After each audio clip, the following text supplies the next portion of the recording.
Association of architects and engineers कोल्हापूरचे सदस्य असलेले माणिक पाटील सुयेकर यांनी मुंबई उच्च न्यायालयाच्या कोल्हापूर खंडपीठाच्या मागणीसाठी आमरण उपोषण सुरू केले. असोसिएशनचे अध्यक्ष अजय कोराणे यांच्या नेतृत्वाखाली असोसिएशनच्या पदाधिकाऱ्यांनी उपोषणस्थळी भेट देऊन या उपोषणाला पाठिंबा दिला.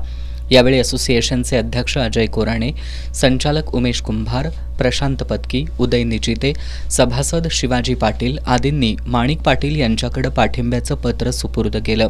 यावेळी बोलताना अजय कोराणे यांनी विदर्भासाठी नागपुरात, मराठवाड्यात छत्रपती संभाजीनगरमध्ये खंडपीठ झालं असल्यानं पश्चिम महाराष्ट्र आणि कोकणासाठी कोल्हापुरात खंडपीठ होणं गरजेचं असल्याचं सांगितलं. पश्चिम महाराष्ट्रातील सर्व राजकीय पक्ष, संघटना आणि जनता सुद्धा याबाबतीत अनुकूल असताना घोडं नेमकं अडलंय कुठं असा सवाल त्यांनी उपस्थित केला. असोसिएशननं यापूर्वी वेळोवेळी उच्च न्यायालयाच्या कोल्हापूर खंडपीठासाठी झालेल्या आंदोलनाला पाठिंबा देऊन सहभाग नोंदवला होता.